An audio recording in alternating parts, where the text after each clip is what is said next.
That man put his hands on me, I would have immediately swung on him. Immediately. That man put his hands on me, I would have immediately swung on him. Immediately. That man put his hands on me, I would have immediately swung on him. Immediately.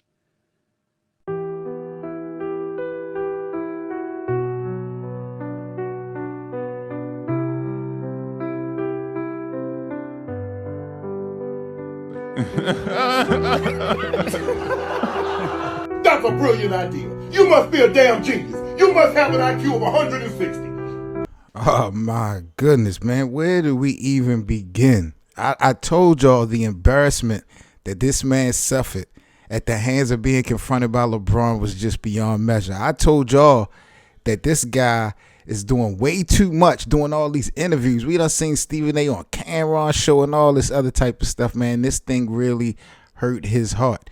And now he talking about, now see, I don't want to sit up there and play with Stephen A. Smith as a man. I mean, Hollis Queens, I'm not going to say if he would just let anybody put his hands on him. I don't know him personally, but I don't think LeBron was on that type of time. And certainly, I don't believe in my heart of hearts that it would have been immediately. I mean, this was, mind you, if I'm not mistaken, wasn't this the same day or not too long after Stephen A. signed for that $100 million deal with ESPN? Like, this all came full circle for him as far as the content. And I'm just like, bro, you really trying to save face at this point. The majority of the NBA community, nobody's going to believe what you're saying for the simple fact of how big LeBron is and compared to you. I'm not going to disrespect you as a man.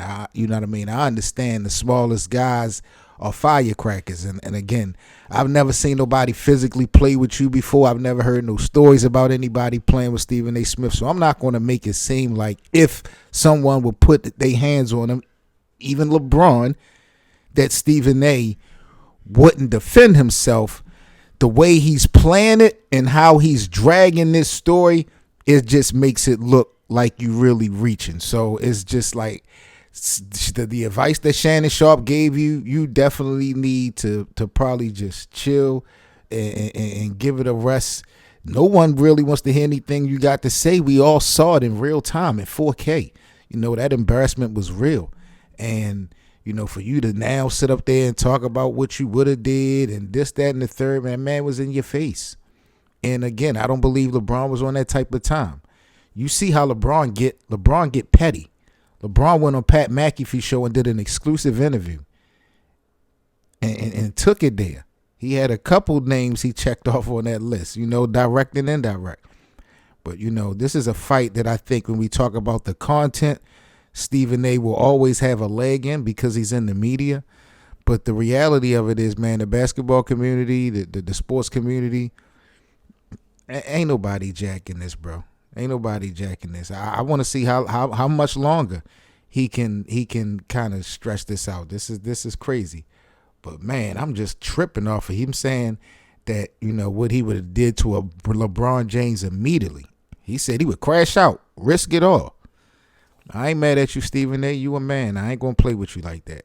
Like, comment, and subscribe, Lakers Land. What's your honest thoughts on Stephen A. Smith and his what he had to say about LeBron James, calling him out?